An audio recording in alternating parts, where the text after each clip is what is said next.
The velvet box was heavy in my hand, the Munich restaurant quiet until Sarah shoved her chair back, scattering cutlery. She didn't say a word, just grabbed her purse and ran, leaving me on one knee, the diamond glinting under the chandelier. Her empty chair mocked me, a stark witness to her silent, brutal choice.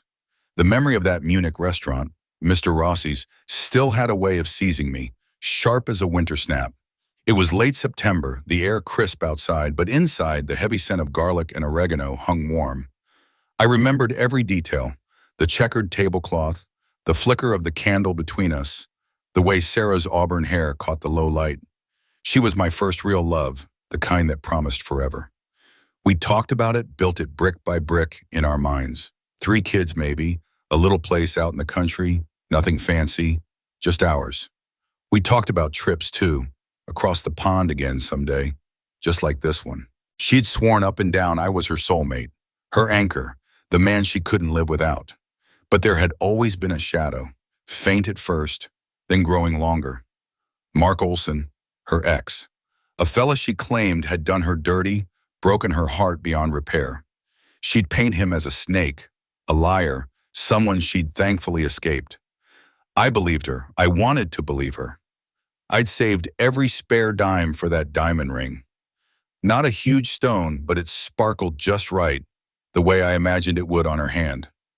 I picked Mr. Rossi's place because it was her favorite, and the kind of cozy Italian joint where the owner knew your name after 2 visits. The evening felt just right, easy conversation, a bottle of Chianti, the kind of quiet comfort that felt like home. Dessert arrived, a plate of tiramisu. My cue. My hand trembled just a little as I reached into my jacket pocket, pulling out the small velvet box. I slid from my seat, got down on one knee right there on the worn tile floor. The restaurant wasn't full, but enough eyes turned our way. Sarah's smile, that bright, easy smile I loved, froze midair. Her eyes, usually so direct, began to dart, like a rabbit in the headlights, everywhere but on me. She looked at the plate of tiramisu, at the old waiter clearing a nearby table, at the flickering candle, at the dark window pane, but never at my face. She didn't say a single word, no gasp, no whisper, no yes or no. Just a slow, deliberate movement as she shoved her chair back with a scrape that echoed too loudly in the sudden quiet. She grabbed her purse from the seat next to her, slung the strap over her shoulder, and walked away. Not a run, not a bolt, just a brisk, determined stride out the door. The bell above the entrance jingled, then silence. I stayed there on one knee, the velvet box still open in my hand, the small diamond catching the light. An absurd beacon.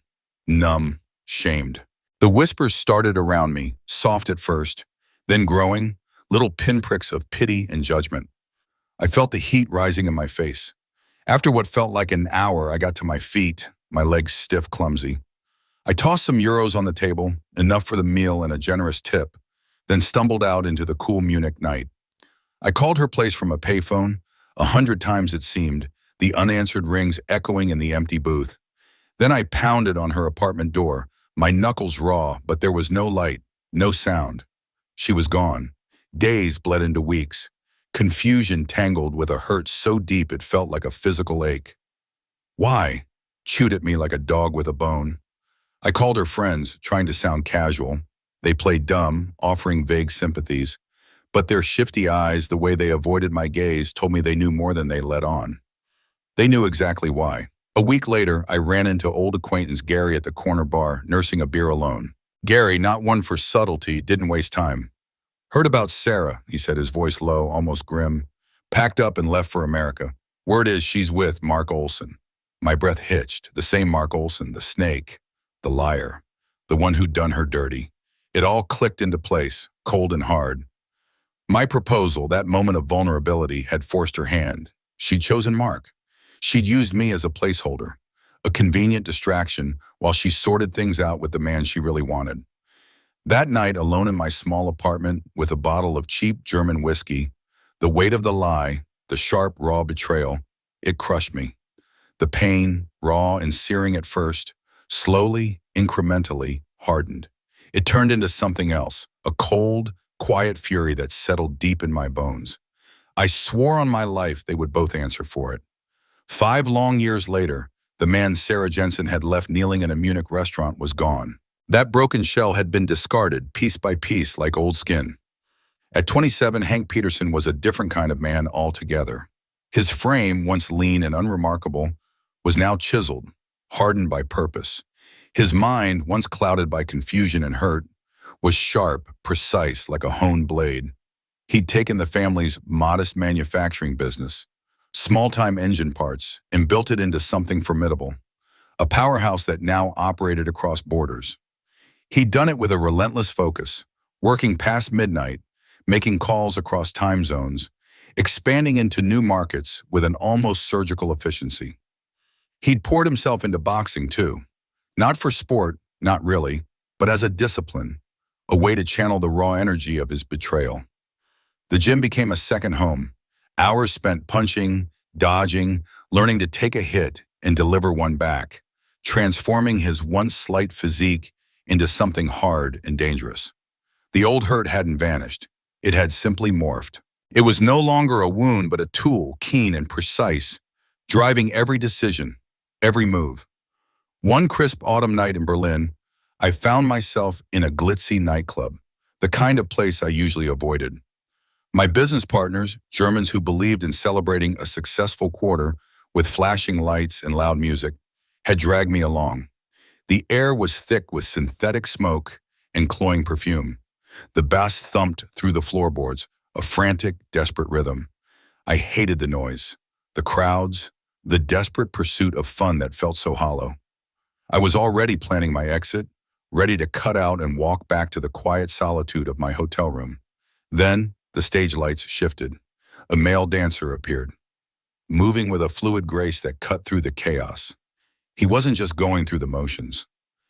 There was a raw, masked pain in his eyes, a flicker that resonated with something deep inside me. He moved with a kind of controlled desperation, a story told in every twist and turn of his body. It was more than just a performance. It was a plea, a silent scream. After the show, I didn't immediately move. I waited, watched him disappear backstage, then reappear a few minutes later, changed into regular clothes. He looked younger now, less like a performer, more like someone trying to blend in. I saw him head to the bar, ordering something dark. I walked over, moving through the thinning crowd with deliberate steps.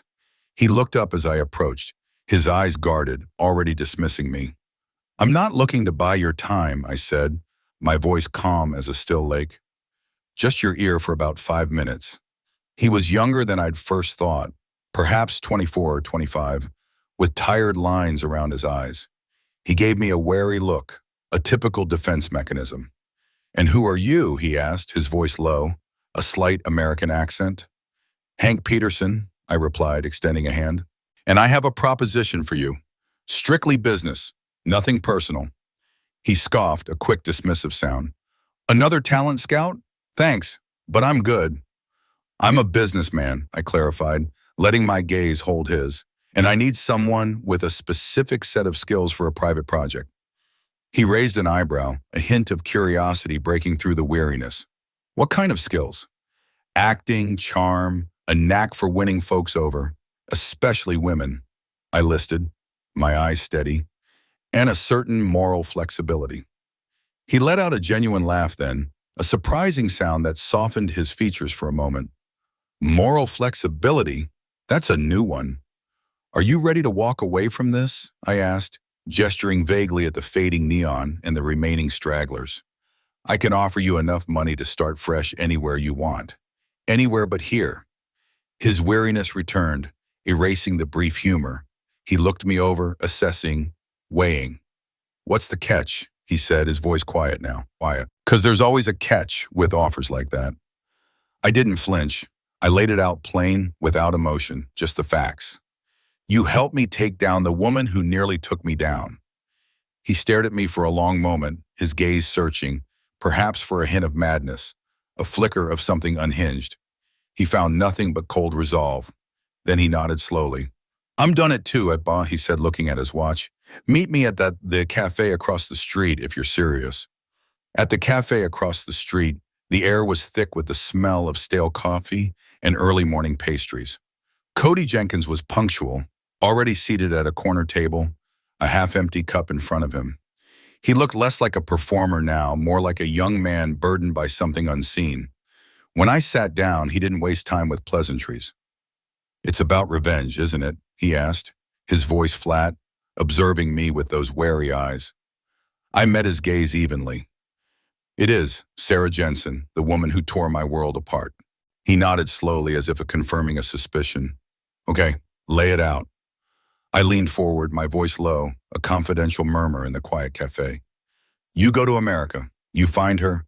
You reel her in." I paused, letting the words hang. "You make her fall hard, marry her. Then you systematically dismantle her whole life, leave her broke and broken-hearted, just like she left me." Cody's face, which had been impassive, tightened. He shifted in his seat.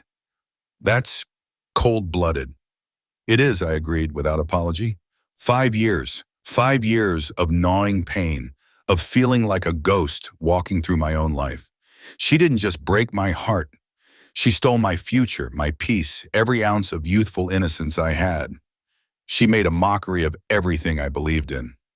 My voice remained even, but the memories were sharp behind my eyes. This isn't about violence, it's about precision, psychological justice. I watched him, letting him absorb it. Then I put a figure on it.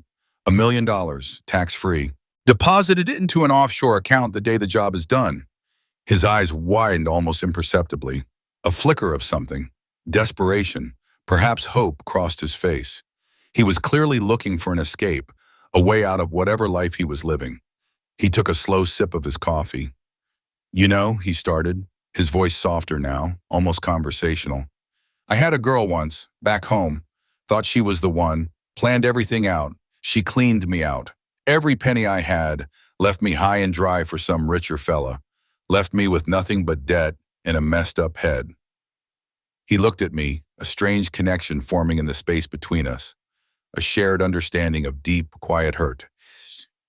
"Guess that's why I ended up here, dancing for tourists." I felt a strange kinship with him, a common thread of betrayal weaving through our separate lives. He understood. He truly understood. "Still," he said, pulling his gaze away, looking out the window at the gray Berlin morning, $1 million. Is it worth selling my soul for?" "She deserves every bit of it," I insisted, my voice hardening. "Sarah isn't some innocent victim. She's a manipulative villain. She knew what she was doing. She played me for a fool." I gave him a week. Think about it, a week, no pressure. I knew the offer was a lifeline, a chance at a new beginning he couldn't refuse. He just had to reconcile it with himself. A week later, my phone rang. It was an unfamiliar number. "It's Cody," he said, his voice tight, a mix of fear and resolve. "I'm in." I didn't waste a second. The wheels were already in motion. Over the next few months, I set Cody up with a new identity, a meticulously crafted background, and a rigorous training regimen. He learned about investments, social graces, and how to project an image of effortless success. I handed him a thick file filled with every detail I knew about Sarah Jensen. Her habits, her family, her favorite places, even the kind of coffee she drank. He absorbed it all, his eyes scanning the pages with an intense focus, a shadow of his own past pain fueling his resolve. The transformation had begun. Months later, Cody, now under the carefully constructed alias of Jim Miller, touched down in New York. The transformation was complete. Gone were the dancer's worn clothes and the weary lines around his eyes. Jim Miller was a Midwestern real estate developer, supposedly wealthy, impeccably dressed, with a confident, easy demeanor. He moved with a practiced assurance, a man who belonged in a world of upscale restaurants and exclusive art galleries. From Berlin, I orchestrated every move, a silent conductor in a long, elaborate symphony. Daily reports, coded emails, prearranged check-ins. I kept a close eye on his progress, a hawk watching its prey from a distance.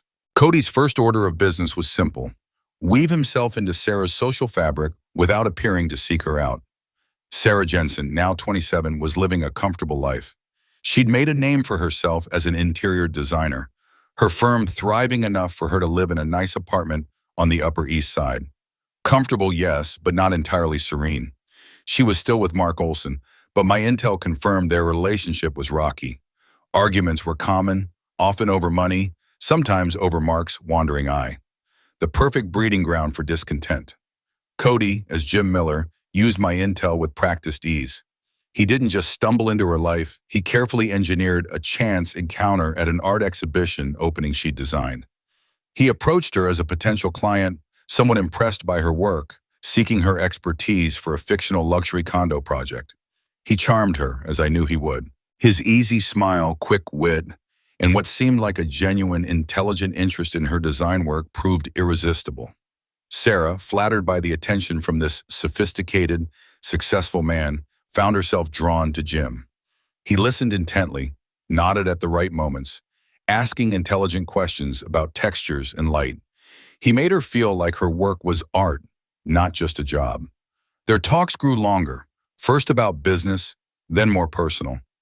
Cody played the attentive, successful man to perfection, a stark contrast to Mark, who was often dismissive, taking her for granted. Cody subtly began to highlight the cracks in her relationship with Mark, not through direct criticism, but through carefully placed questions, knowing glances, and observations based on the information I fed him. He'd comment on the importance of mutual respect, the value of a partner who truly appreciated one's ambitions. He'd mention things that mirrored her exact complaints about Mark, making her feel truly understood. Sarah predictably started to confide in Cody about her unhappiness with Mark. She complained about his possessiveness, his financial recklessness, his lack of support for her career. The same old complaints she'd once poured out to me. Years ago, Cody became her trusted confidant, the sympathetic ear she desperately needed. He slowly chipped away at her ties to Mark, making her see how much she deserved more. He made her feel important, seen, and valued in a way Mark never had. He celebrated her successes, comforted her during her frustrations, and held her hand metaphorically through her doubts. After a few months of this careful, insidious work, the inevitable happened. Sarah finally cut ties with Mark. It was clean, she told Cody, citing irreconcilable differences, a difference in their values. She told him it was for the best, that she deserved someone who truly supported her. Cody was right there to comfort her, offering a shoulder to cry on, a steady hand to hold. He solidified his place in her vulnerable heart, a silent victory echoing across the Atlantic. I watched from afar, receiving Cody's reports, a grim satisfaction settling in my chest. The plan was working, exactly as designed. Yet there was also a strange, growing distance from it all, a quiet hum of emptiness beneath the triumph. It was less satisfying than I'd imagined, more like watching a machine work than tasting sweet revenge. Cody and Sarah's relationship blossomed fast, like something cultivated under a controlled light. Everything he did, every word he spoke, was calculated, yet it appeared entirely natural, an outpouring of genuine devotion. They spent weekends exploring antique shops, quiet evenings cooking meals together in her apartment. He'd bring her flowers for no reason, leave notes on her pillow, listen for hours as she talked about her design projects, her family, her small, everyday joys. She soaked it all in, open and trusting. Within a few months, they moved into a spacious loft in Tribeca, a place Jim Miller had supposedly purchased as an investment. Sarah, her eyes shining, started talking about their future, decorating the loft as their home, discussing potential names for children, sketching out renovations for a hypothetical country house. It was a familiar echo, a mirror image of the dreams I had once shared with her years ago in Munich. The irony was a cold burn. My calls grew more frequent, sharp reminders of the mission's true core purpose. I could hear the change in Cody's voice, a certain hesitancy, a new, almost weary tone. He wasn't just performing anymore.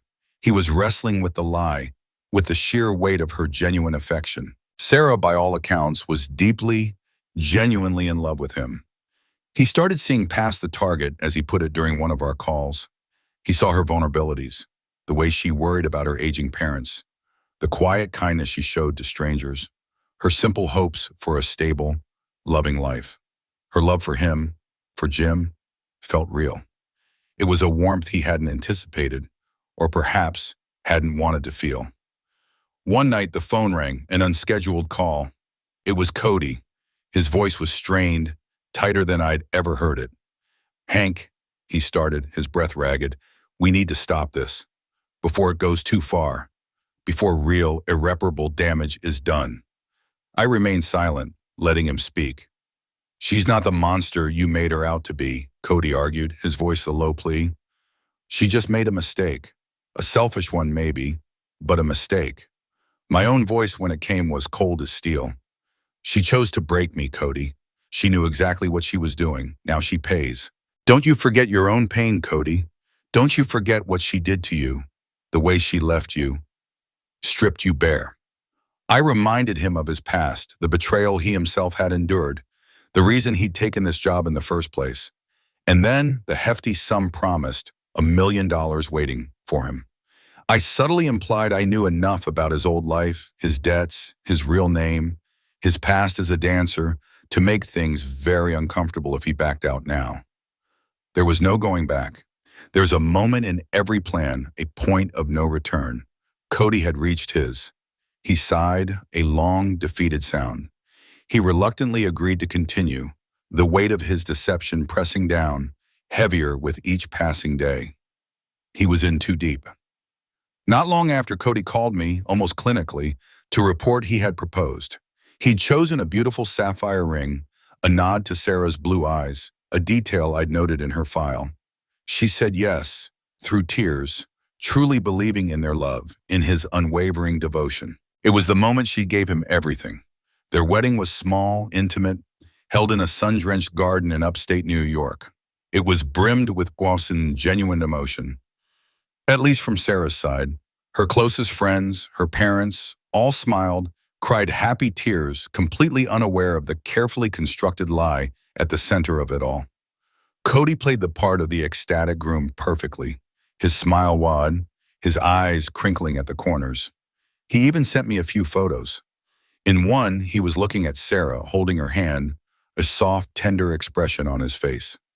I saw the image, and even I almost believed it. But even through the photos, I could sense it. Cody felt a sickening pang of guilt, a knot in his gut he tried to ignore. I could practically feel it radiating off the glossy prints. It was a necessary cost. I looked at the photos of Sarah, radiant in her white dress, a stranger's hand clasped in hers, the faint, almost chilling smile on my lips. It was almost done. If you've stuck around this long, you know life's costly choices unfold in unexpected ways. Stick around to the end to see how this one plays out. With the wedding done, a quiet ceremony that felt both triumphant and sickeningly false, I shifted into the next gear. Sarah's financial ruin. This was the core of the plan, the cold, hard consequence that would truly mimic the void she'd left in my life. The emotional torment was one thing, but to strip away her security, her future, that was the real price. Cody, playing the shrewd businessman Jim Miller, began to weave his financial magic. He approached Sarah with a real estate venture, a seemingly lucrative opportunity to invest in undeveloped land on the outskirts of Austin, Texas. The scheme, cooked up by me and a network of lawyers and accountants, looked ironclad. There were impressive fabricated projections, glossy brochures, carefully photoshopped images of future luxury developments. It all pointed to an undeniable exponential return. Sarah, trusting her new husband completely, didn't hesitate. She emptied her savings. She sold off stocks. She invested every asset she had.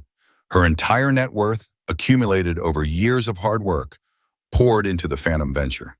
She even went further, convinced her closest friends, her parents, her brother, to join in. Jim's Midas touch, she declared with bright eyes, was something they all needed to be a part of. He was so successful, so smart, she'd tell them. This was a sure thing. Cody reported her enthusiasm with a tight, almost desperate tone. I heard the tightness in his voice, the growing unease. He reported how Sarah's absolute, unwavering faith in him was becoming a burden. He mentioned the way she'd look at him, her eyes full of admiration, of love, of complete trust. He started making excuses, tried to delay the final push, grasping at any way out of the accelerating deception. But I was relentless, a shadow across the ocean. a voice in his ear that wouldn't let him forget. "We have a contract, Cody," I'd say, my voice calm, even. "You know what I have on you. Your old life. The things you left behind." It wasn't an overt threat, just a quiet reminder of the leverage I held. Then I'd appeal to his original motivation, the common ground of our shared pain. "Remember what she did, Cody. Remember who she truly is. Remember your own experience." I'd drone on, repeating the story of Sarah's betrayal, painting her as a manipulative villain who deserved everything coming her way. He was doing this for justice, not just money, I reminded him. It was a lie, of course, but a necessary one to keep him on track. Cody went through with it. He funneled Sarah's money, and that of her unsuspecting friends and family, into a labyrinth of my untraceable offshore accounts. It moved through shell corporations, bounced between different countries, dissolving into a digital ether where it could never be found. The financial trap was sprung. Sarah's excitement swelled. Fake returns rolled in, small at first, then larger, looking good as gold on expertly forged statements. She saw the numbers, believed in Jim's genius, and dreamt of their grand future. A bigger house, perhaps a trip around the world, maybe a second office for her design firm. She was blissfully unaware that her entire life, her entire foundation of security, was being systematically dismantled, piece by the man she loved. Cody, I noted, began to pull away. It was subtle at first, a slight distance. Sarah, innocent and trusting, chalked it up to his business stress, the pressures of running such a successful real estate empire. She'd offer to massage his shoulders, bring him coffee, try to ease his burdens. He'd accept her ministrations, but the intimacy I knew was hollow. The intricate web of lies started to fray Cody's nerves. He stopped sleeping well, his reports indicated. The moral cost was catching up. He knew he was crossing a point of no return, his own conscience eroding with every calculated step towards her financial ruin. He was becoming less Cody Jenkins and more Jim Miller, a man without a soul. The time for Cody to vanish arrived. I delivered his final instructions, my voice flat, devoid of emotion. "Keep it clean, no traces, just disappear." He sounded tired, but there was no argument, no plea this time. He was beyond that now.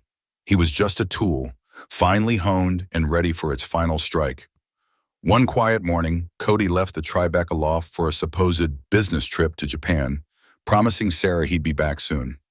He kissed her goodbye at the door, held her for a moment longer than usual, she later told a friend. Then he was gone. He left behind a hastily scrawled note on her nightstand, a few lines of empty apologies about the pressures of work, needing space, about how he wished things were different.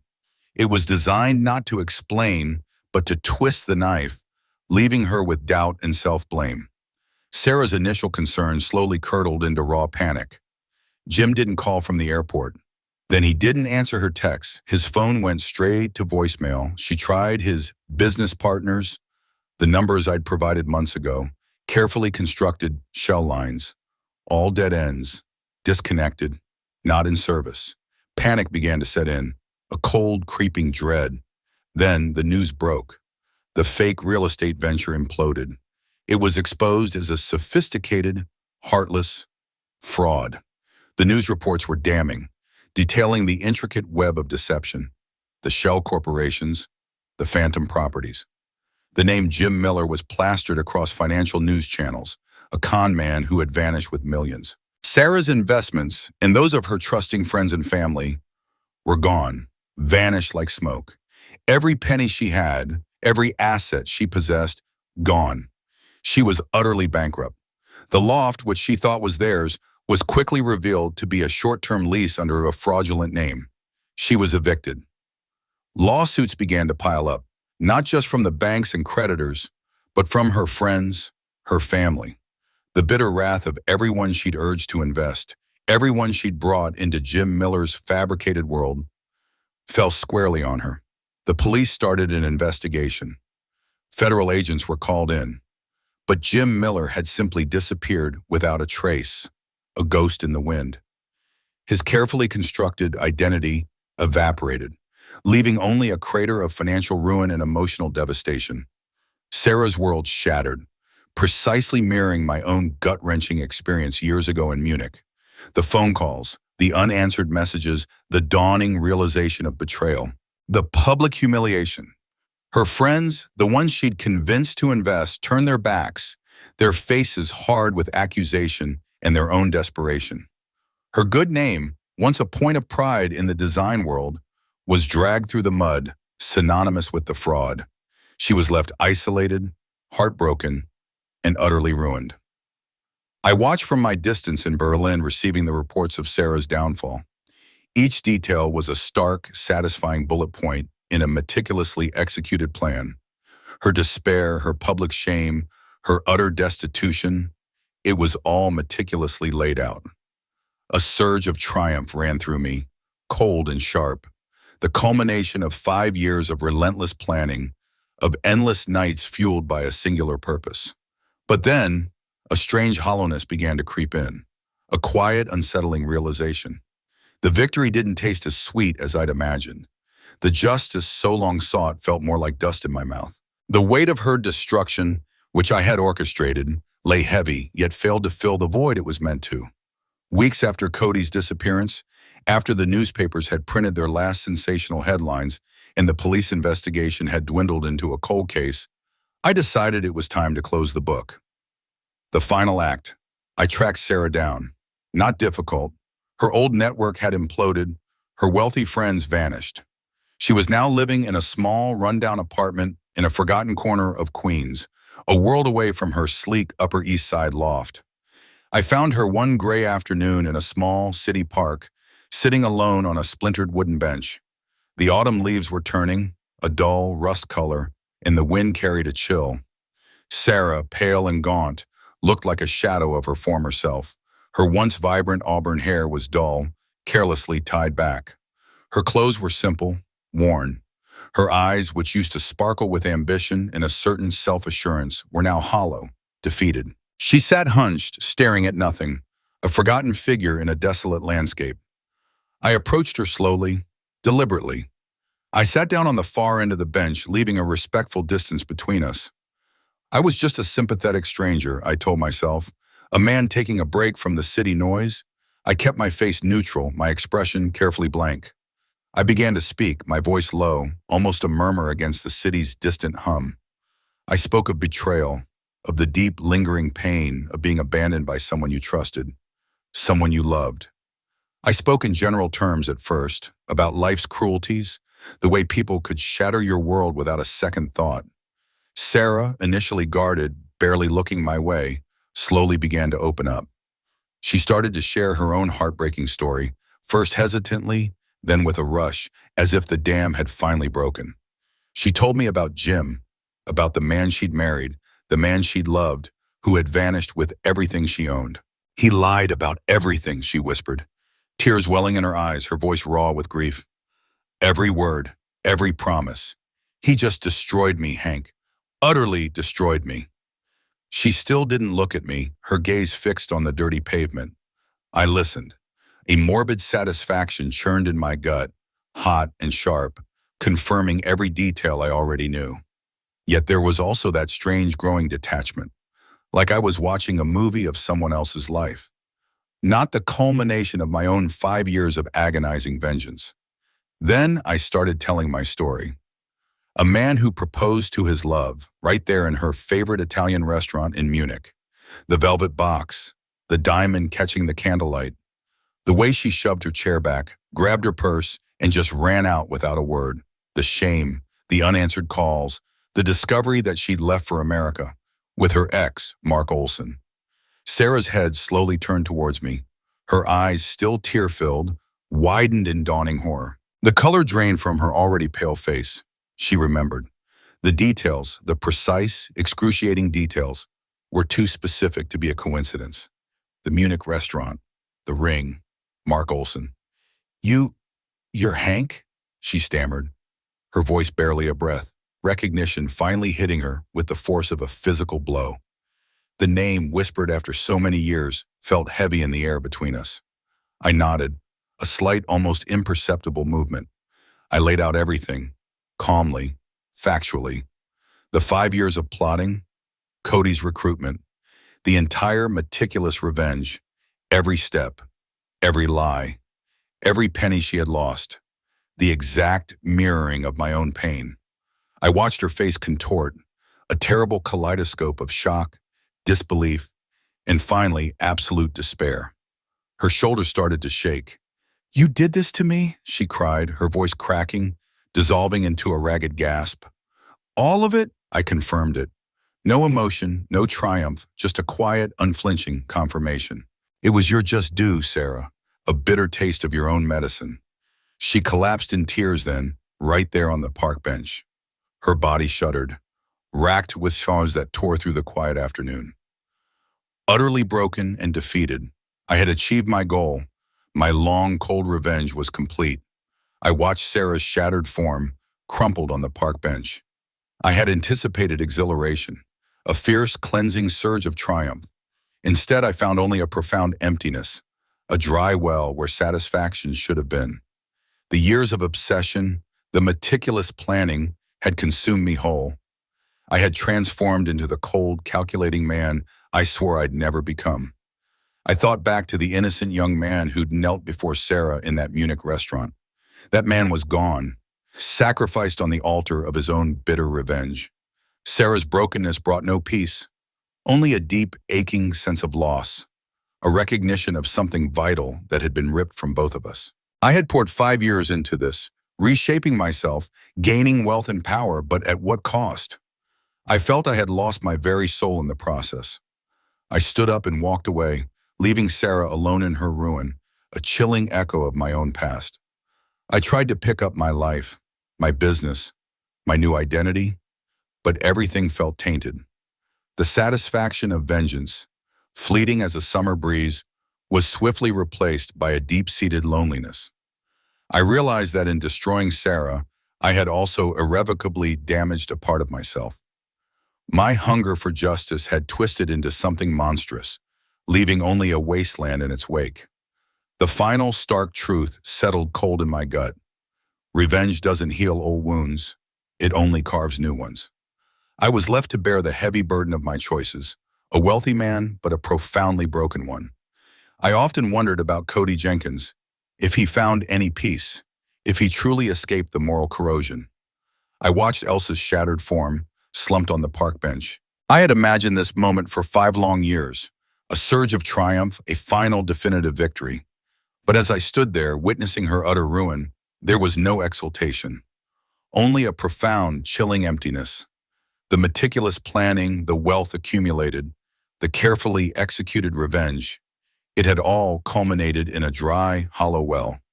I had transformed into the cold, calculating man I swore I would never become. The innocent Joseph Brandt, who had knelt in that Munich restaurant with a diamond ring, was long gone, sacrificed on the altar of my own bitter obsession. Her brokenness brought me no peace, only a deep, aching sense of loss, a recognition that something vital had been irrevocably lost from us both. I had gained everything I sought: wealth, power, justice, but in the process I felt I had forfeited my very soul. I walked away, leaving Elsa alone in her despair, a stark, painful echo of how she had left me. My new life, my formidable business, felt tainted. The fleeting satisfaction of vengeance vanished, replaced by a consuming loneliness. I understood then, with stark clarity, that in destroying Elsa Vogel, I had also irrevocably damaged a part of myself. Revenge does not heal old wounds, it only carves new ones. I was left to bear the heavy burden of my choices, a wealthy man, but a profoundly broken one, forever grappling with the bitter price of my hollow victory.